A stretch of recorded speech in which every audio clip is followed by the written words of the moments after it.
today's live stream. And I have a new mic, as you can see. I'm excited to use this mic. Welcome to this live stream and also the channel, Holistic Flow Collective. On this channel, I'll be going live every Thursday to talk about mental health and mindfulness topics. So today we're talking about how I learned how to control my thoughts better and how to regulate my mood, my energy levels, and improving my overall quality of life and mental health. So I'm going to talk a little bit about how to find peace, how to navigate around disturbing thoughts and negative thoughts that we have. And also I would love it if you're liking the live streams. Give it a thumbs up so other people can find it and also comment down below. Commenting helps the conversation a lot faster and also helps me answer questions that you may have. So, thanks in advance for that. Let's see. So I'll just get straight into it. Also, so you can subscribe to the channel as well because I talk about a lot of mental health, mindfulness things on this channel as well as meditation. So I usually tie it all back to meditation and mindfulness. So I'll just start with this. This is how to find peace. And we all want to find peace, right? Who doesn't want peace? That's honestly why we're all here. And the things that we all do to attain that peace that we want may look different. Some of us may chase financial freedom. Some of us may chase wealth. Some of us may chase fulfillment out of our job or out of our family, having kids, owning a house, or traveling. And I think all of those things can bring us some sense of joy temporarily, especially experiences in our life.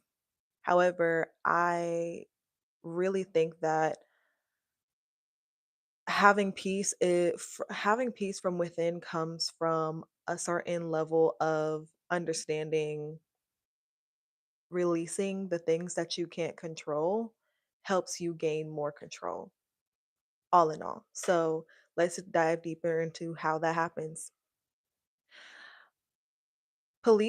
Peace is a state of mind. Therefore, its causes can never be found outside of the mind. So it starts mentally. How to control your thoughts? The first way is to have peace and realizing that nothing outside of ourselves can give us peace. Nothing outside of something that we can find inside is going to give us peace.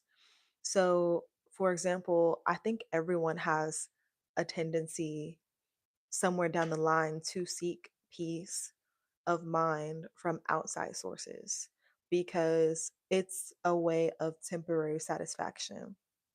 Like I mentioned, for some people, it's seeking fulfillment in their job. And there's nothing wrong with wanting to seek fulfillment out of the work that you do. There's nothing wrong with buying yourself a little piece of clothing that makes you feel more confident. There's nothing wrong with getting a nice car if you have the money and the finances for it. And the thing is, like in our pursuits to enjoy life, sometimes we use those things to escape our mind because or before we get to that escapism, we try to seek, this sense of peace or this sense of fulfillment in other things that can never give us any type of fulfillment. And some of these things are healthier things, but other things are really unhealthy things like, you know, buying more things, getting more money, sex, using substances, or, watching things on TV that alter your perception, your awareness, and all of those things too.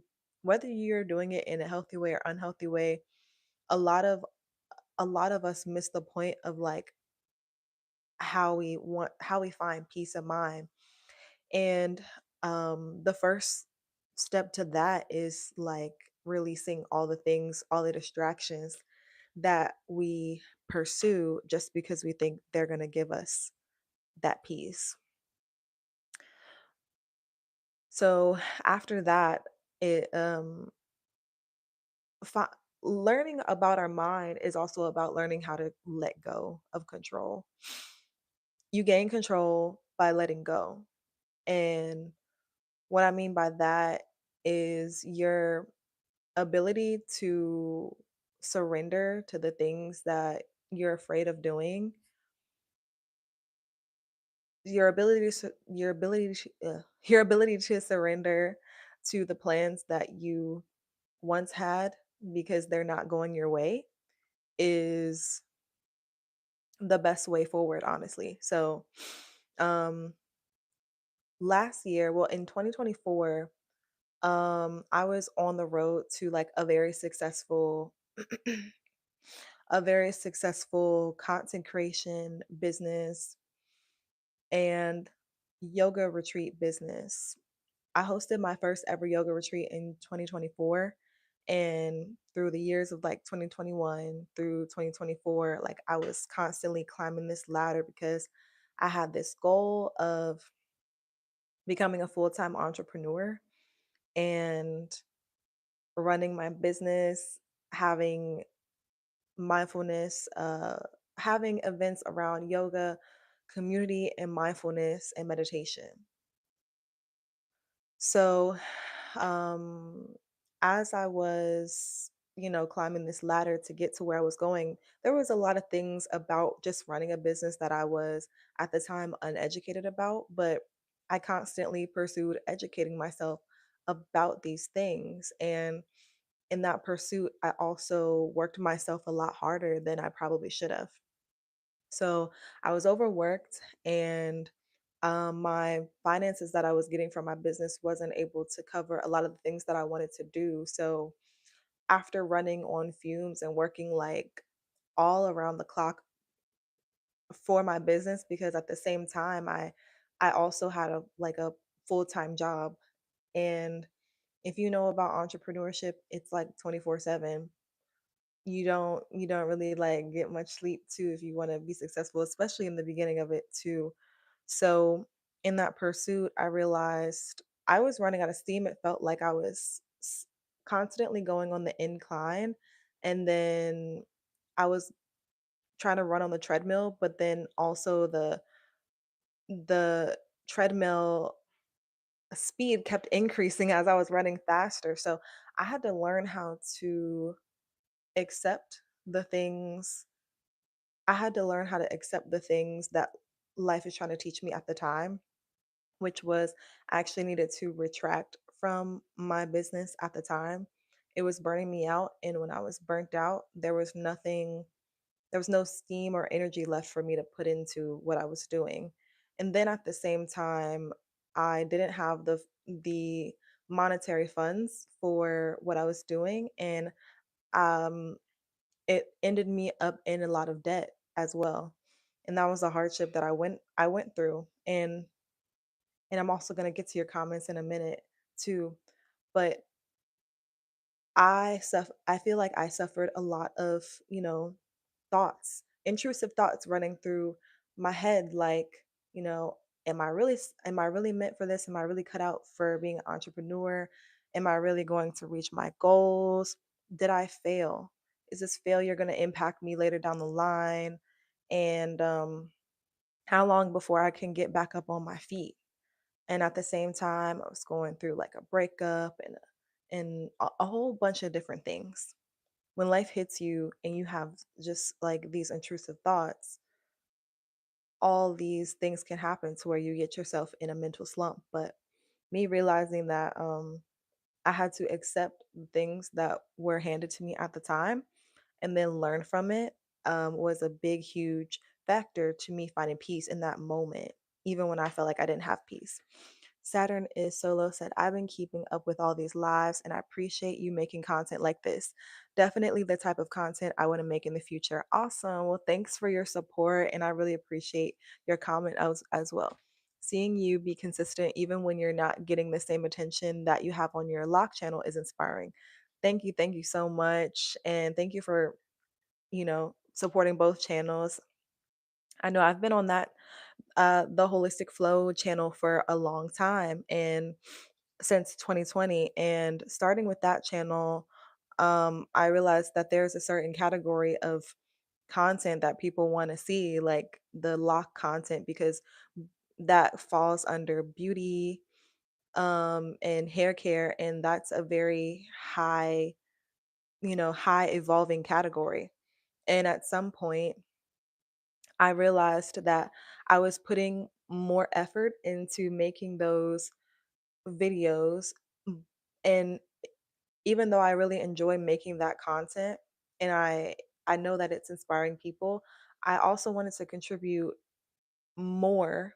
I started wanting to pull out less from that channel and put into more this channel, this content, more mindfulness content. And at first, I really wanted to showcase that content on that channel too, the same stuff that I'm talking about here.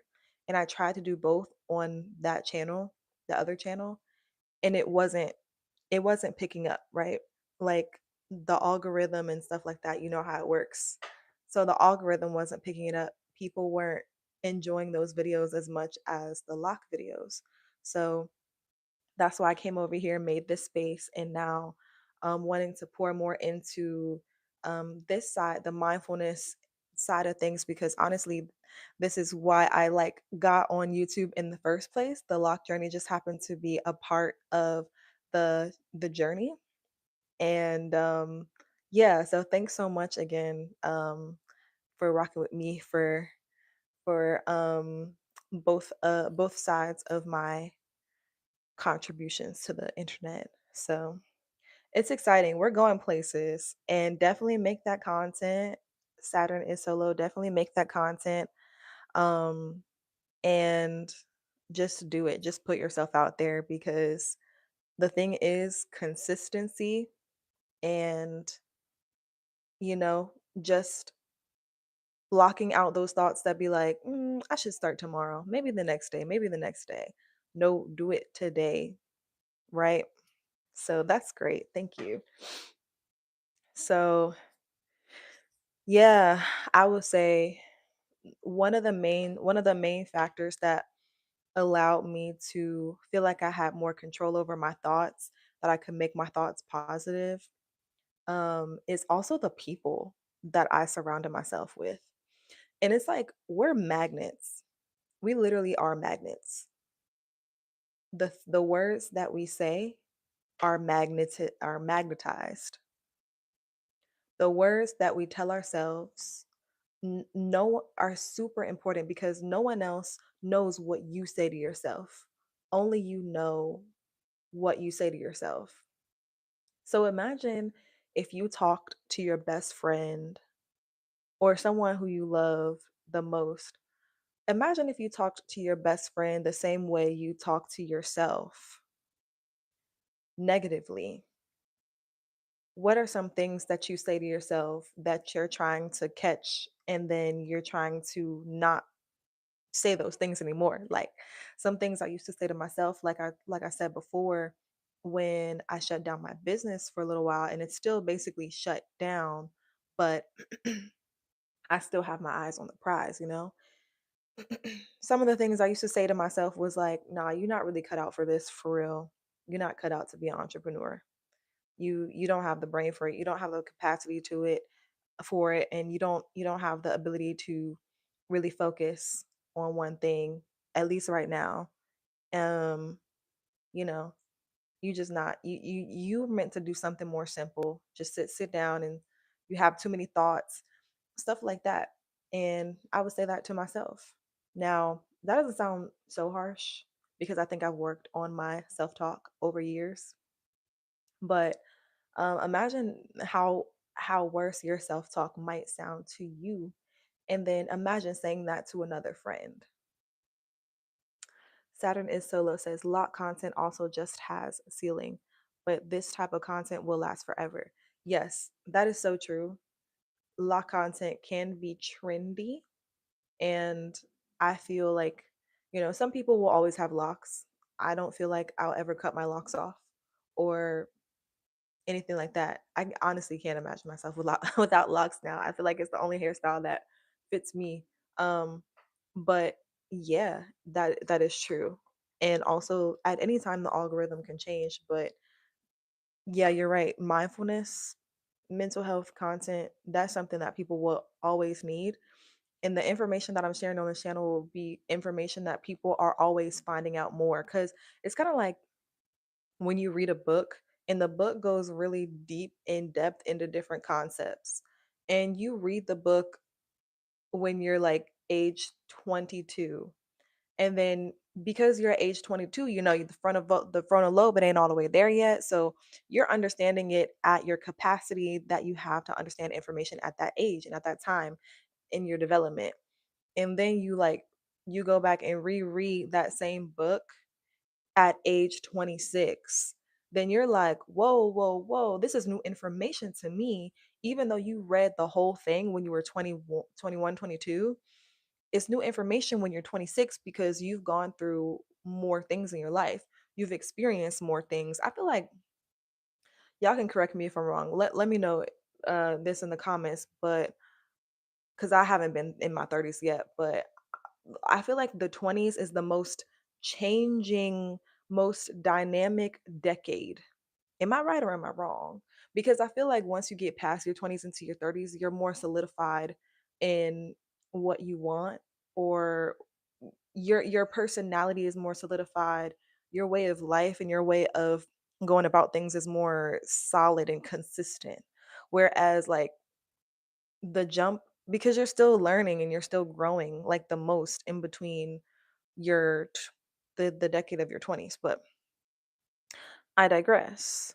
I think the information of, you know, controlling your thoughts, like having your thoughts, having your thoughts not control you, having a better understanding of your mind, and surrounding yourself with better people very who are also going to bring you up, surrounding yourself with people who you're going to learn from, and not people who everyone around you thinks the same way as you. Those are things that you can kind of only value and learn through experience of realizing that if you don't do those things, you're not going to get the results that you want.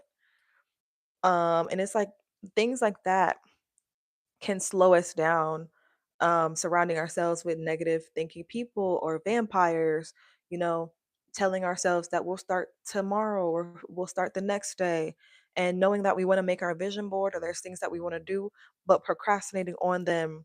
Um, and knowing better but not doing better, all those things can bring us down. But when we surround ourselves with the environment that brings us up and lifts us up, we put ourselves in a better position to have our actions align with whatever we're saying that we want to do, like be more consistent in what we say we want to do versus what we actually do. Is one of your goals with this content to help wake up the Black women? How much do you care about helping that demographic? I feel you have a lot that you could offer to them. Yes, that's 100% like my goal, honestly. So, to be completely transparent and honest, like the name of my this YouTube channel used to be Black and Meditated, and I've changed the name like of my business name a couple of times to reflect the demographic that I want to reach the most. However, I changed it back because I realized I'm going to help that demographic regardless, because the things that I'm touching on this channel, well, just what I look like in general is going to navigate and find the black side of YouTube, the black side of Instagram. Like we're gonna get found, but also the topics that I'm talking about. You can also check my Instagram, which has the same handle, the Holistic Flow, which also my Instagram used to be Black and Meditated. But the topics that I'm also talking about, living a soft life, releasing this this feeling that we need to be the stronger friend, the feeling that we need to be superhero for everybody, and that creates this sort of masculine, this day-to-day masculine energy that we're navigating life throughout. Those are things that Black women face on astronomical levels, that just me talking about those topics the most are going to attract Black women without me having to directly say, "Oh, these are the people that I want to reach." Because I'm a Black woman, I go through that and I'm still experiencing it and still working through it. So that's most definitely I mean, how much do you care about helping that demographic? I care a lot.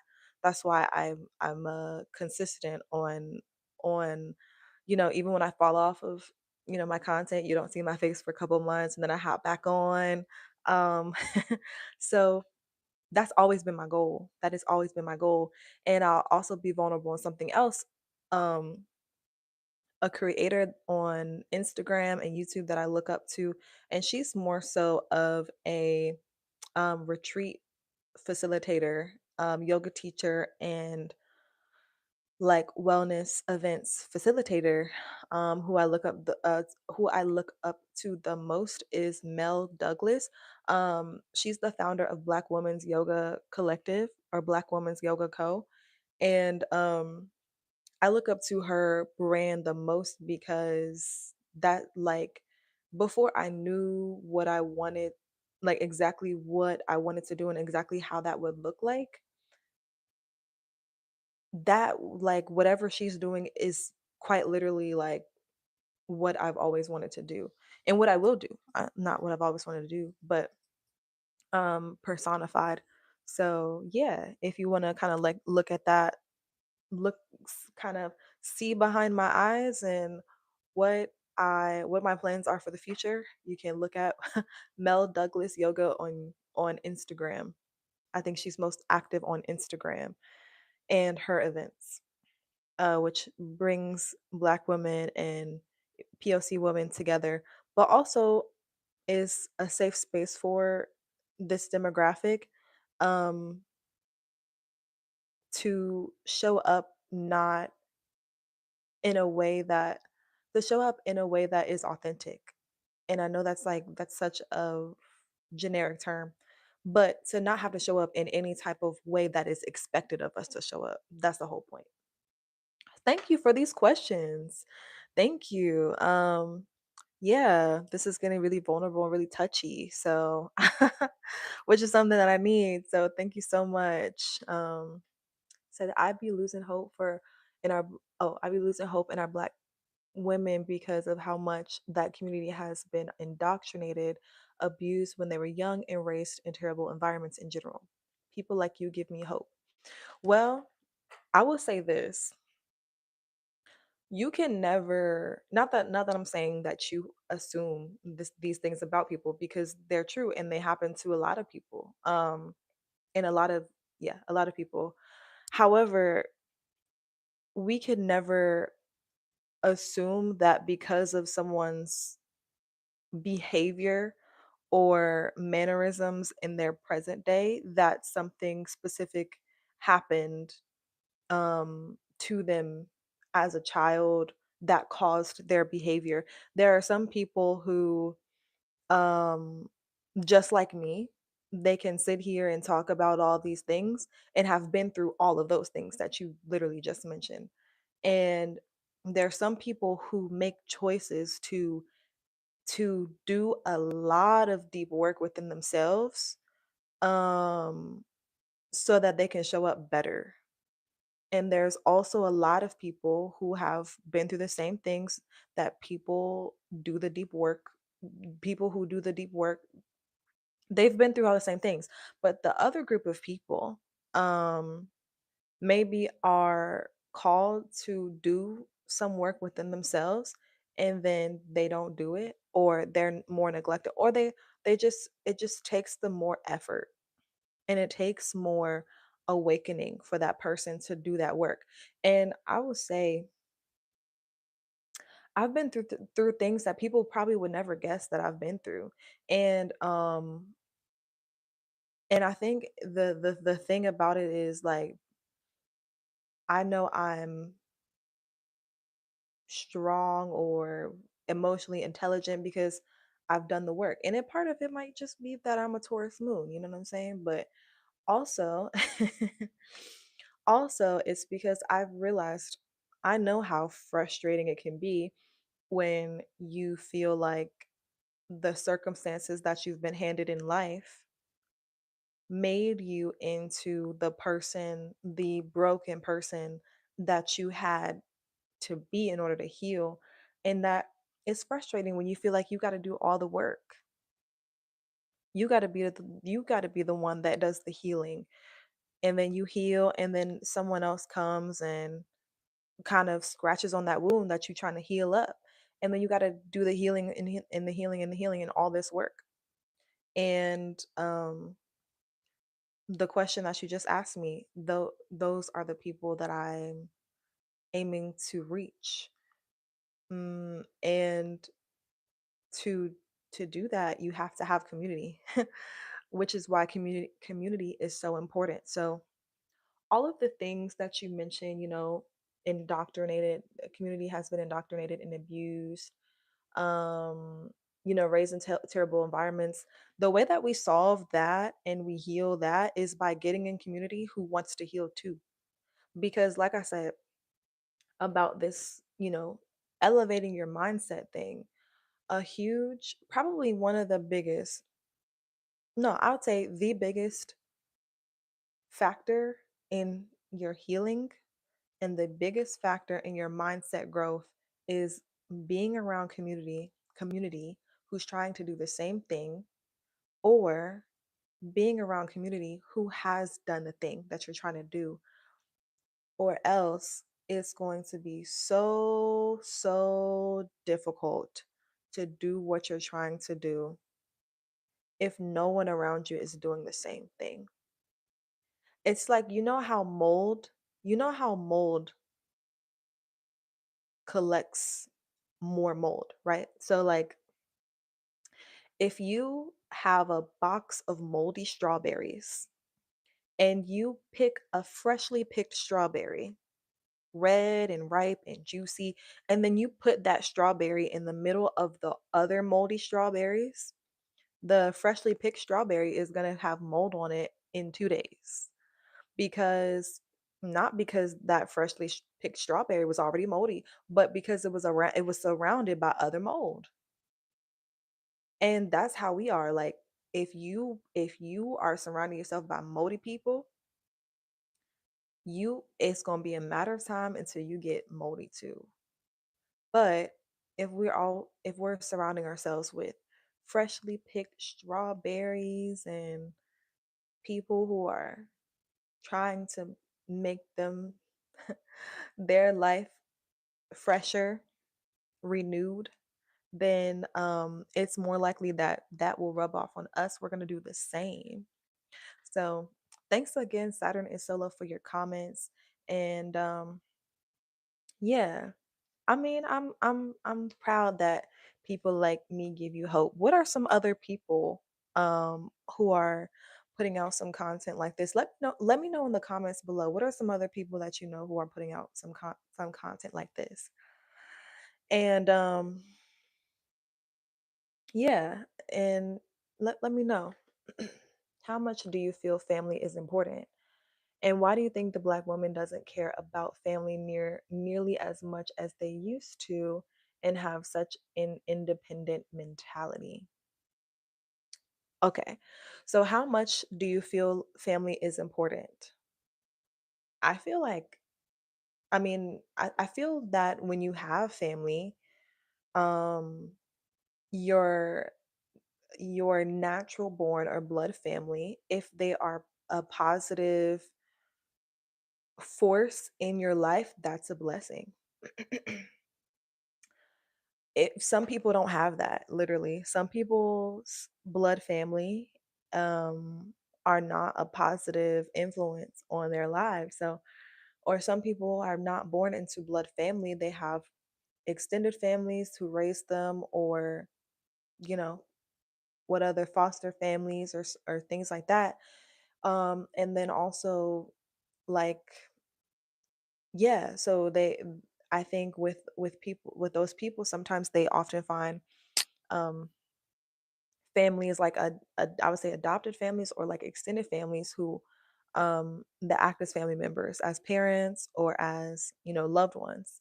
But I still think that it is important to have people that you consider family, because you know how they say it takes a village to raise a child. It really does. I mean, it helps, you know? There are a lot of mothers raising children by themselves, which go them. However, at the same time, always having people around you, whether they're your blood, whether they're your friends, and your friends are now your family, it's important. And I think everybody, in some shape or form, benefits from having the family. And then your second question, why do you think that Black women don't care about the family nearly as much as they used to and are so independent? I think it's because the it's systemic. It's systemic. It really is. So, like from the beginning of history, the at least the American system has been trying to dismantle the Black family as a way of monetizing crime, as a way of promoting, um, yeah, as a way of promoting a system of crime within the Black community, or imposing a system of crime within the Black community, specifically on Black men, but in general. So they try to rip the Black men away from the families. That's systemic. That's been happening ever since the beginning of time. Like since dinosaurs were roaming the earth, I'm pretty sure they was trying to dismantle the Black family. So because I think because of that, that's a huge foundation of how women have had to think, like from generations and generations. Like, what if the father is just not there? Um, and I think also that there's a long-standing history of in the medical field women being treated like they don't have any pain, or they don't experience pain nearly as much on the level that non-POC, people of color, women face.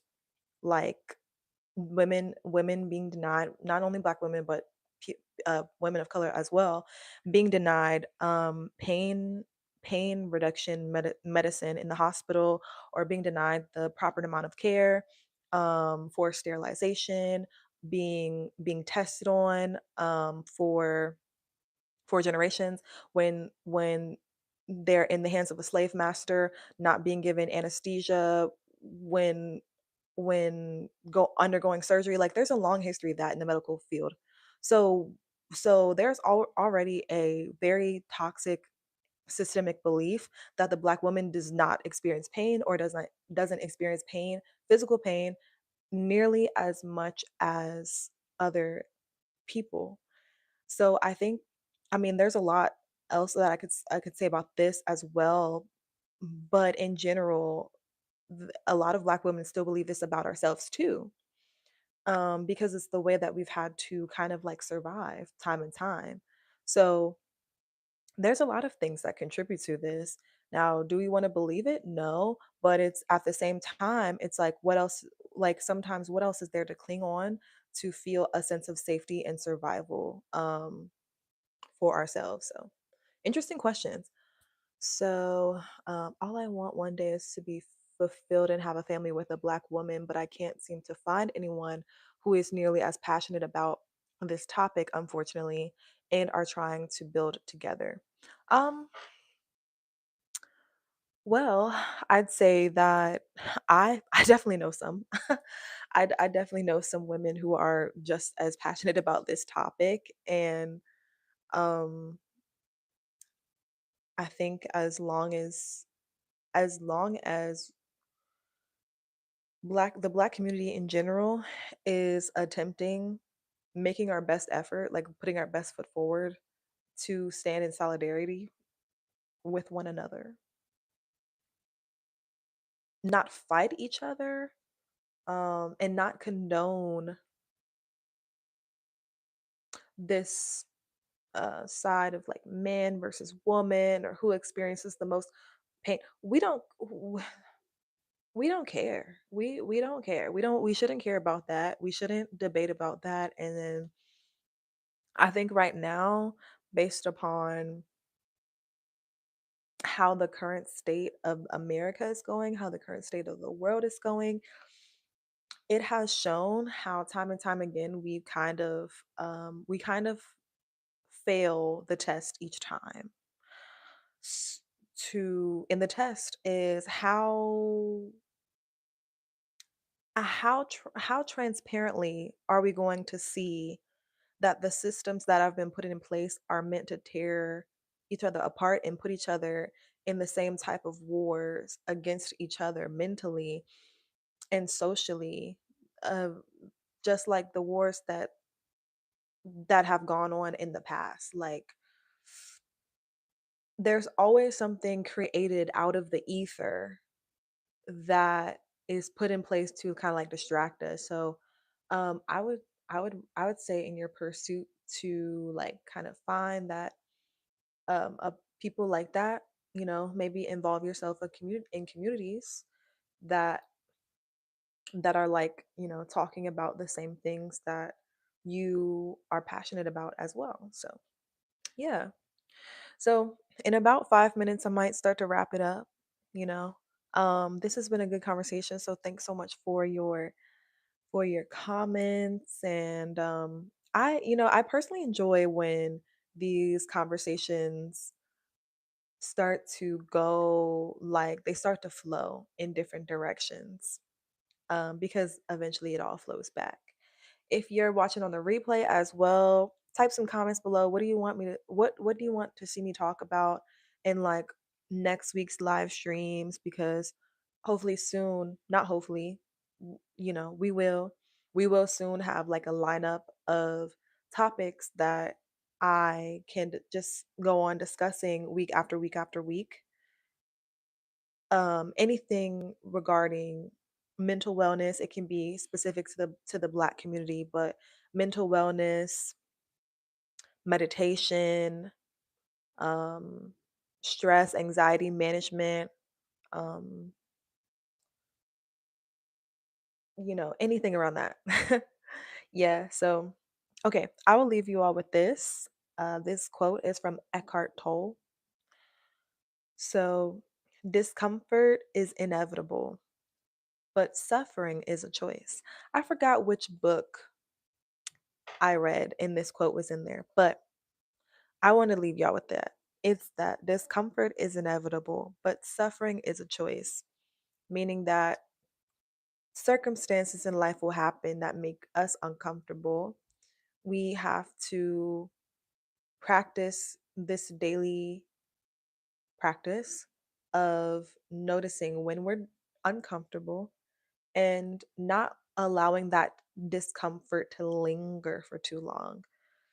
Because when we let it linger for too long, and when we can prolong our own discomfort, then we cause ourselves suffering.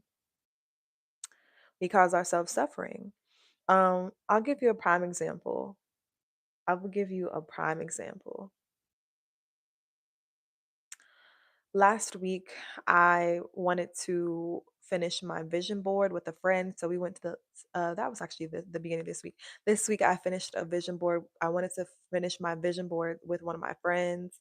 And we went to the library together to print out some photos for our vision boards because we had both attempted to use our own printers at our respective houses, and both of our printers only print in black and white. So this day, we waited to go to the library together. And at this point, we were already hungry. So we were a little uncomfortable. Then we make a whole collage, go on Pinterest and save a whole bunch of different photos. We're like, yeah, this looks good. Save, save, save. And we make our little collage. And that whole process took about an hour and 30 minutes. I can't lie to you. So we was already hungry when we got to the library, child. Then after that, we go up to print it. And then the printing thing, it says only black and white at the library. And we're like, hold up, hold up. So we came this way to print our things in color. Now they only got black and white. Now that's frustrating, right? So there was a little bit of discomfort there because we're already hungry. We're at the library. It took about an hour and 30 minutes for us to make the collage. We about ready to make our vision boards. Now, since this library doesn't have the color, we have to either print in black and white or we have to go to another library. Now, the suffering part is we usually choose suffering. We usually choose to get frustrated, get upset, complain, be bitter about whatever it was that we planned to happen. It just didn't happen in that way. That's the suffering part. So, you know, we chose to not suffer as much as we could, and we just sucked it up and went to another library. And at the end of the day, we ended up getting our photos in color and we printed them out. And we almost finished our vision boards. We almost finished them. We didn't quite finish them. There's still some work to go, but well, her vision board isn't finished. I actually finished mine at home once I got home. So, that's what I'll leave you with. Sometimes this is a small thing, like it's a small incident that we end up blowing out to proportion, but just keep that in mind. Definitely would like to hear your thoughts on, definitely would like to hear your thoughts more on relationships in our community and how Black men and women can have stronger relationships. Okay, I will keep that in mind for sure. Um, I will definitely keep that in mind. So yeah, thank you for your suggestion, and you might see that title however I want to spin it for next week. So I will see you all next week, next Thursday. So every Thursday I will have this live stream talking about mindfulness, mental health, and a topic of you all's request or a topic around that. Thanks so much. Again, if you enjoyed this live stream, then give it a thumbs up. And I'll see you next Thursday. Have a great rest of your night. Peace, you all.